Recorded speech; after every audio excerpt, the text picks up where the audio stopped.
vamos con la siguiente ponencia. En este caso viene a cargo de Miriam González y os voy a hacer un pequeño spoiler porque el año pasado también tuvimos la gran suerte de poder contar con su ponencia. Yo estaba aquí, también pude prestar mucha atención y ya os adelanto que está francamente bien.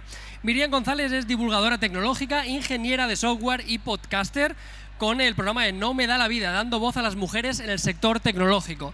Así que Miriam nos va a contar un poquito su experiencia como programadora. Os recomiendo que no os perdáis ningún detalle. Así que Miriam, todo tuyo.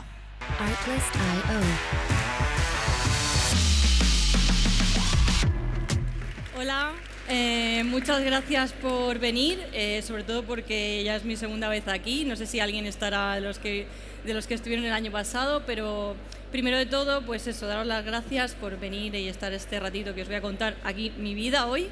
Primero de todo, ya me han presentado, pero bueno, lo hago yo de nuevo. Yo soy Miriam González, soy divulgadora tecnológica, soy ingeniera de software y podcaster. Todo esto el año pasado no lo dije, porque poco a poco hay como que ir asentando ya las profesiones y una misma creerse lo que realmente está haciendo.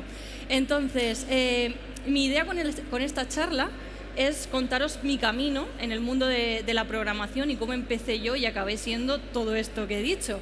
Y que este camino os pueda servir de guía o de ayuda o de inspiración para aquellas personas que estéis pensando en saltar al mundo de la tecnología o iniciar una carrera tecnológica. No tiene por qué ser programación, porque al final los consejos que voy a dar son un poco generales para todo esto. Y bueno, por eso yo os quiero traer mi historia de amor con el desarrollo web, porque así lo fue para mí. Y un poquito vamos a ver primero mi relación con la programación, luego mis primeros pasos en el mundo del frontend, cómo empecé en las redes sociales y al final unas reflexiones y consejos que yo he ido aprendiendo a lo largo de todo este camino y que me hubiera gustado que alguien me hubiera dado estos consejos, pero bueno, ya estoy aquí yo para daroslo. Entonces, vamos a empezar con mi relación con la programación, cómo conocí la programación. Esto empezó desde muy pequeñita. Yo fui de esas personas que desde pequeña me inquietaba la tecnología y me gustaban los ordenadores y tuve la suerte que desde casa, en mi familia, pues me potenciaron un poco eso y tuve mi primer ordenador y ya de pequeña estaba haciendo mis primeros pinitos con el Paint. Luego en la adolescencia también tuve un blog, pasé por ahí y yo quería que ese blog fuera bonito y empecé a toquetear CSS y HTML sin saber qué estaba haciendo. Yo sabía que tocaba código por ahí y se veía bonito. Y a mí toda esa parte me gustaba. Me gustaba también estar al día de las últimas cosas de la tecnología, de los móviles que iban saliendo y de todo esto, ¿no? Entonces, cuando llegó en bachiller la opción de elegir a qué rama dedicarme, pues yo un poco por descarte cogí el bachiller tecnológico porque me gustaba eso de los ordenadores. A mí la parte de letras y la parte de ciencias de la salud no me motivaba tanto y dije, bueno, vamos a probar por aquí. Y la verdad que me fue bastante guay. Tuve alguna asignatura de informática muy básica, pero ya a mí ese mundillo como que me llamaba, ¿no?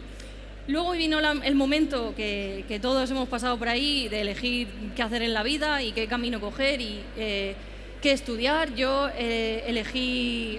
Alguien por ahí me dijo, elige telemática, que tiene las mismas salidas que informática. Y digo, bueno, venga, pues allí me tiré y me empecé a estudiar ingeniería en telecomunicaciones, especialidad en telemática. Que a mí me habían dicho que esto pues se tocaban también ordenadores y cosas de programación y tal. Y cuando yo empecé esta carrera, los 2 primeros años fue un infierno. O sea, no me gustaba nada, yo no tocaba nada de ordenadores, de lo que es la programación, como yo pensaba que iba a hacer. Todo estaba muy orientado a switches, a routers, cosas muy de cableado. O sea, era como algo que no era lo que yo esperaba. Y encima, en el primer año, empecé mi primera asignatura de programación. Empecé a aprender Java y, spoiler, me salió fatal, suspendí con un 2 la primera vez. Y en este momento, yo tuve ahí un momento de decir, ¿qué hago? ¿Cambio? Dejo todo, me busco otra cosa porque no es lo que yo me esperaba de esto. Y no sé, todavía no sé por qué, pero dije, voy a darle una segunda oportunidad, vamos a ver. Y esto coincidió con que en esa asignatura de programación hubo un cambio de profesor y ahora este profesor daba la asignatura un poco diferente.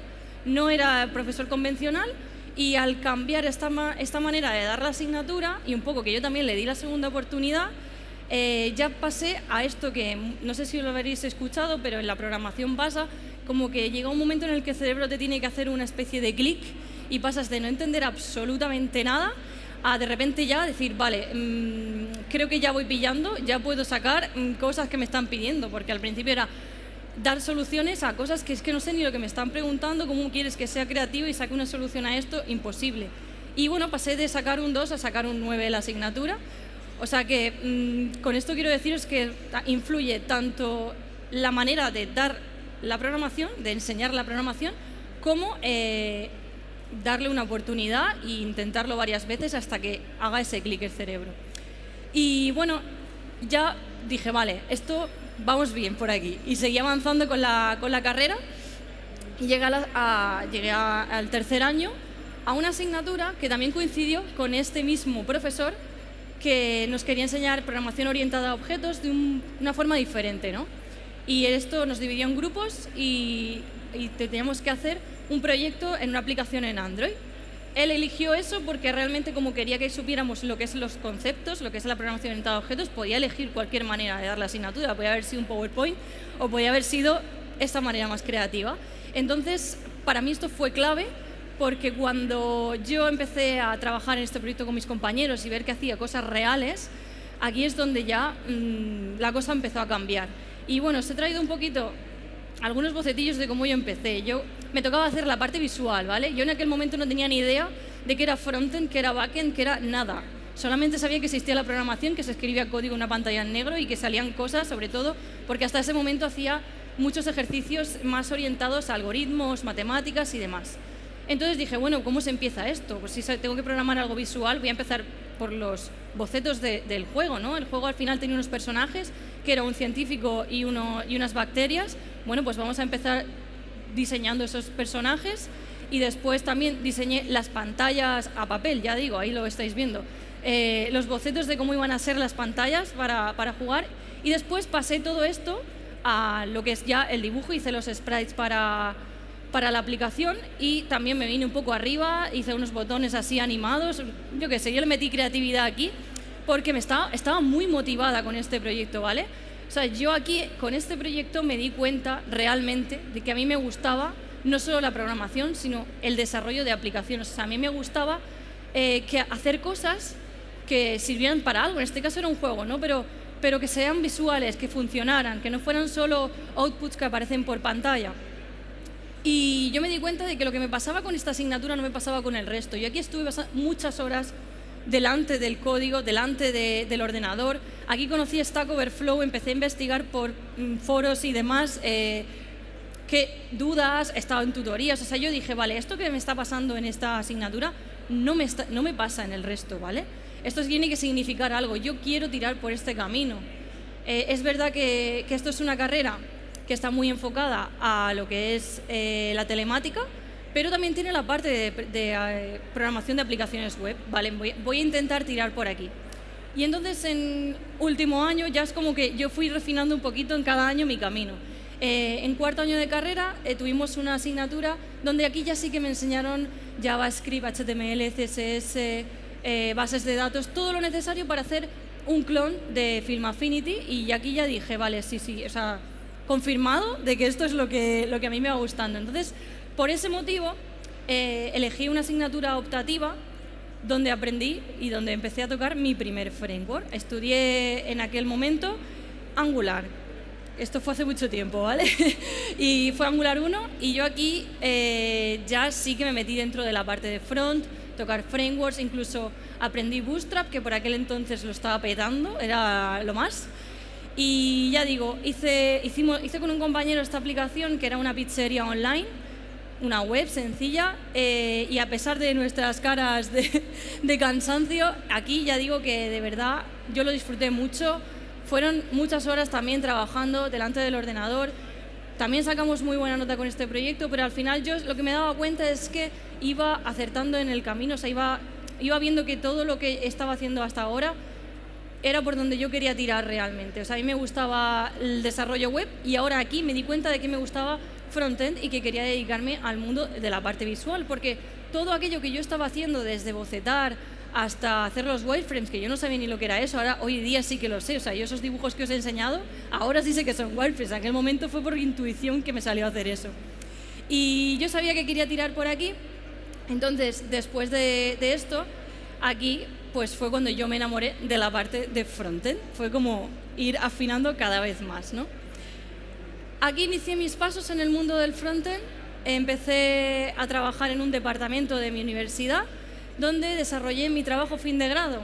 Lo que estáis viendo es el spot de ese trabajo fin de grado, que es una plataforma para gestionar juegos educativos en la universidad. Es decir, para mí este proyecto era como cerraba el círculo de toda mi experiencia en la universidad, porque gracias a que aquel profesor dio aquella asignatura de una forma diferente, haciendo que hiciéramos un juego, gracias a eso yo conseguí no abandonarlo y conseguí seguir aquí, y a día de hoy estoy aquí gracias a que no dejé la carrera. Entonces, poder hacer una aplicación donde facilitar a los profesores que puedan dar su docencia de una forma diferente, de una forma más creativa, para mí era como devolver eso que ellos me habían dado.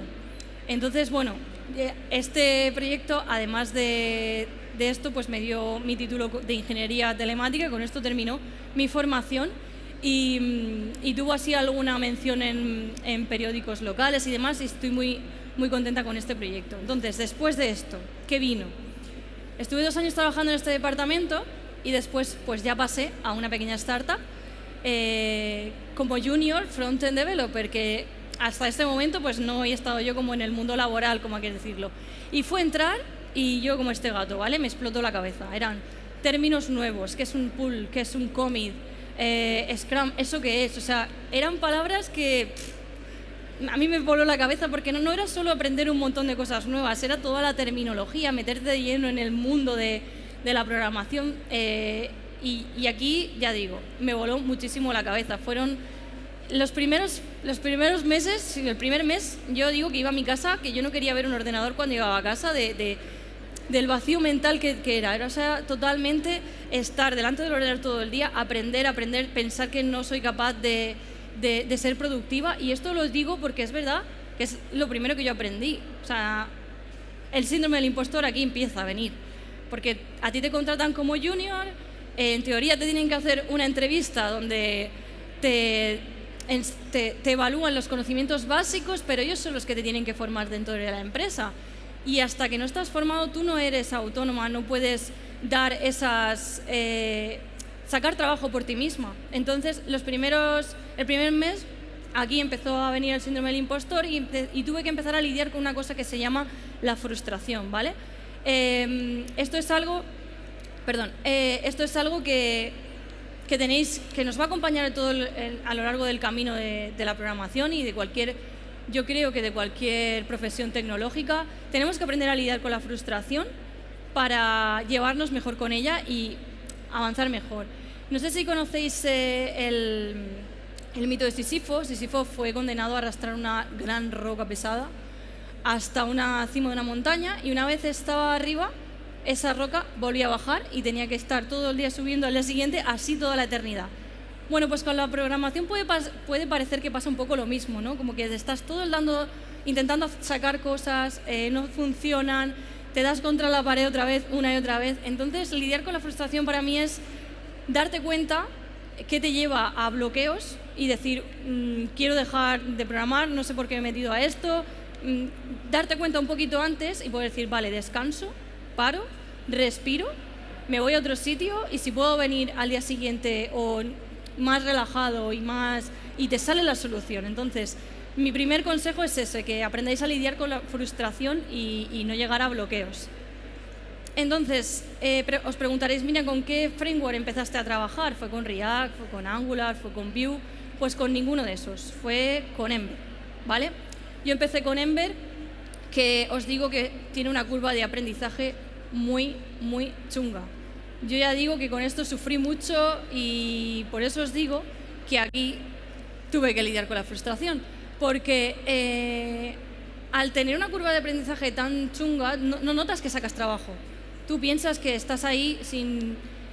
¿Por qué? ¿Por qué estoy aquí? ¿Por qué me han dado el puesto? Y por eso digo que es importante lidiar con esto, ¿vale? Y en este en esta empresa también pude desarrollar algunas de mis soft skills que son importantes también en este mundo, como es, por ejemplo, tuve la oportunidad de gestionar proyectos y esto me dio una visión global de cómo se crea un producto digital desde principio hasta fin. O sea, yo tuve que hablar con cliente, gestionar sprints, puntuar tareas y entregar luego trabajos al final.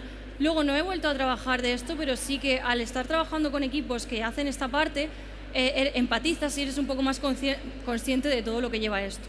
Luego también mejoré un montón mis skills de comunicación, esto al trabajar en equipo, y no hay productos digitales donde no se trabaje en equipo, es muy importante. Al final se puede ahorrar mucho tiempo o al contrario, alargar mucho tiempo con una mala comunicación, y esto es algo que parece básico, pero es importante. Y luego, por último, también tuve la oportunidad de ser mentora de una chica junior que entró en la empresa, y esto de verdad que ayuda mucho a aprender, porque a lo mejor pensamos que para ser mentores tiene que pasar muchísimo tiempo, tengo que ser experto, y no, para nada. O sea, tú puedes mentorizar a alguien y aprender mucho por el proceso.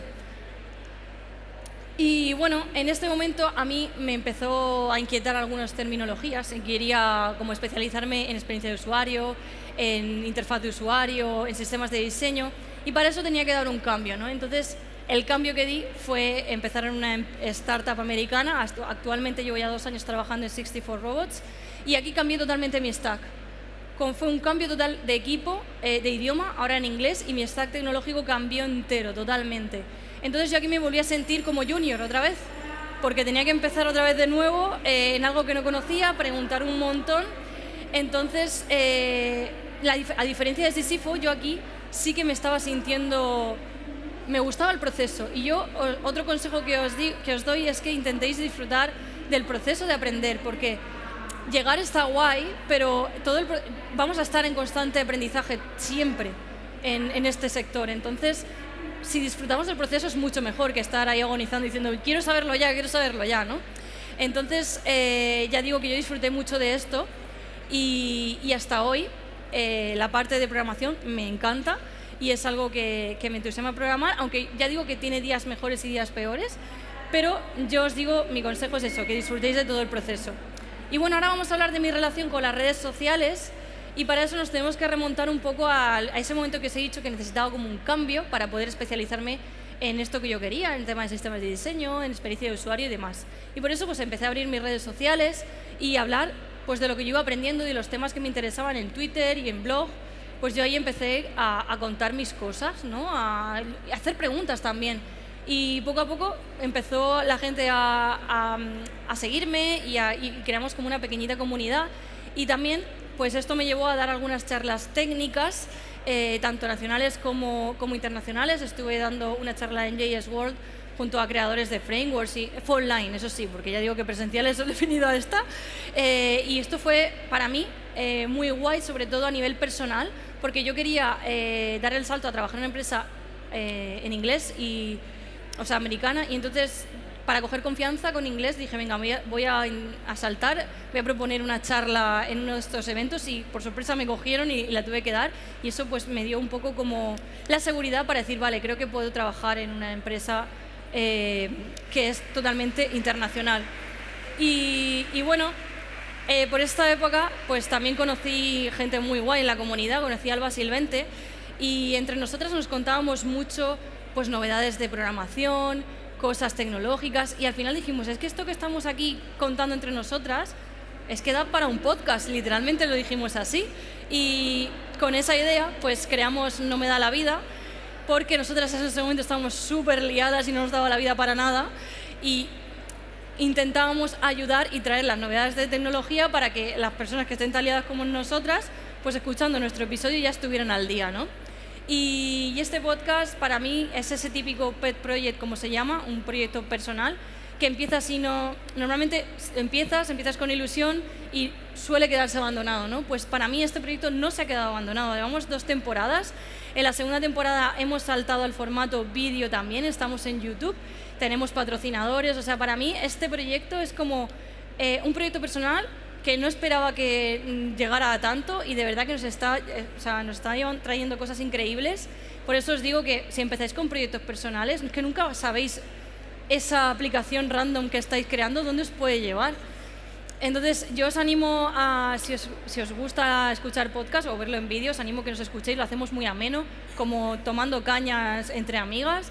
Hablamos de nuevas tecnologías, también traemos mujeres del sector de diferentes áreas de la tecnología para que conozcáis también diferentes caminos que podéis conocer dentro de la tecnología. No solo existe la programación, hay hasta incluso periodismo tecnológico. O sea, la tecnología tiene caminos muy grandes y esto nos ha llevado a ser número 1 en algunas ciudades, en algunos países y a aparecer en este libro de Innovadoras TIC como mujeres referentes del siglo XXI, gracias al podcast, compartiendo aquí libro con mujeres que tienen proyectos brutales. Para mí, ya digo, este proyecto es increíble y ya digo que le tenemos mucho cariño y ojalá estuviera Alba aquí para contarlo conmigo. También abrí mi cuenta en 2021, abrí mi cuenta en TikTok para un poco con la idea de enseñar que la programación se puede aprender de diferentes formas y aquí pues traigo tips, herramientas, juegos para aprender a programar. Al final yo quiero acercar la programación y ver que se puede aprender de forma creativa y de forma divertida también. Instagram, más o menos unos meses después, abrí Instagram y también con la misma idea. Y aquí es donde empezó todo ya a crecer y donde empezó nuestra comunidad a formarse hasta lo que es a día de hoy. Y esto me ha llevado a dar charlas como la que estoy aquí, esta es la del año pasado, y a dar charlas sobre cómo empezar en la programación, un poco más inspiracionales, no tan técnicas como daba antes, y a participar en proyectos como este de TikTok, de Internet Segura. Para mí me gusta mucho que me llamen para participar en este tipo de iniciativas, porque al final las redes sociales y Internet es un sitio donde tenemos que cuidarlo entre todos, porque se puede aprender mucho de aquí. Y bueno, y ahora pues me he lanzado a YouTube también, es la última plataforma en que me faltaba, porque a veces sentía que en 30 segundos no puedo decir mucho. Entonces, abrí este canal de YouTube con la idea de hablar un poquito más sobre temas que me vayáis dejando la comunidad. Y bueno, ¿por qué hago todo esto? ¿Por qué creo contenido? Pues por este tipo de mensajes. O sea, al final, a mí esto es lo que verdaderamente me llena de crear contenido, poder ayudar, poder compartir y que lo que yo comparto pueda servirle a alguien para orientar o para guiar. Para mí, de verdad, que esa es la mejor parte de crear contenido. Y el poco tiempo que me queda, que me estoy enrollando un montón, voy a intentar daros unos consejos para empezar. Lo primero de todo, habéis estado aquí, me estáis escuchando, este es mi camino, está muy guay, podéis como coger ideas, pero lo más importante es que tenéis que hacer vuestra propia ruta de aprendizaje. Única y exclusivamente cada uno de vosotros tendréis una diferente, ¿vale? Y aquí yo hago un hincapié en que lo hagáis en papel o en ordenador o lo que sea, pero que lo tengáis escrito visualmente, qué es el camino que queráis hacer. A lo mejor va cambiando, no tengáis miedo a modificarlo, pero tener una ruta escrita para poder... Hoy en día hay tanta información que es muy fácil perderos, ¿no? Entonces, si podéis centraros en esa ruta, os vais a agobiar menos. Y por eso digo después hacer un objetivo alcanzable. Una vez tengáis esa ruta, cogéis un objetivo. Por ejemplo, en mi caso, quiero aprender a hacer un componente aislado, llegar a hacer un componente de un sistema de diseño aislado de cualquier framework. Entonces, imagínate que digo eso. Y dices, vale, ¿pero qué necesito para llegar a esto? Vale, necesito aprender un framework, o sea, necesito aprender una tecnología, necesito saber esta metodología, necesito, etcétera, etcétera. Te vas haciendo un listado de cosas que necesitas saber para conseguir ese objetivo. Te centras en eso, a aprender a eso. ¿Que acaba de aparecer una nueva tecnología que mola mucho? No, te olvidas, te centras en eso. Y cuando termines, entonces ya miras la siguiente, porque es que de verdad que es un agobio la cantidad de cosas que se pueden hacer. Y luego, importante, trabajar la frustración. Esto lo quiero recalcar porque de verdad que esto es de las cosas más importantes. Y luego, busca personas que tengan las mismas inquietudes que tú. No estudies solo, no empieces en el mundo solo. Cógete un grupo que estéis haciendo lo mismo, o más o menos lo mismo, y entre vosotros os motiváis, os animáis. Si un día uno tiene un mal día, la otra persona pues le puede ayudar. Esto puede estar muy guay. Preguntar. Yo tardé 2 o 3 años en animarme a preguntar en comunidades, animarme a hacer preguntas al aire, porque pensaba, jolín, es que voy a hacer esta pregunta y van a pensar que es muy básica, ¿dónde voy yo haciendo esta pregunta? Pero tenemos la suerte de que nuestra comunidad es muy amable y siempre va a responder. Esa persona también ha hecho esa pregunta en sus inicios seguramente, así que preguntar. es muy guay. Y ya por último, en los 40 segundos que me quedan, cuidad vuestra mente, o sea, tened otros hobbies. Que nada tengan que ver con la programación, porque la programación y este mundo de la tecnología es muy absorbente, puedes estar 24/7. Así que, de verdad, descansad, tened otros hobbies, estad con vuestra gente, con vuestra familia, porque tenemos que, al ser un trabajo tan mental, tenemos que cuidarla bien para no crear burnout y dejarlo todo, y esto es importante. Y ya está. Así que esto ha sido todo. Si tenéis alguna pregunta, estoy por redes o por aquí, y gracias de verdad por escucharme.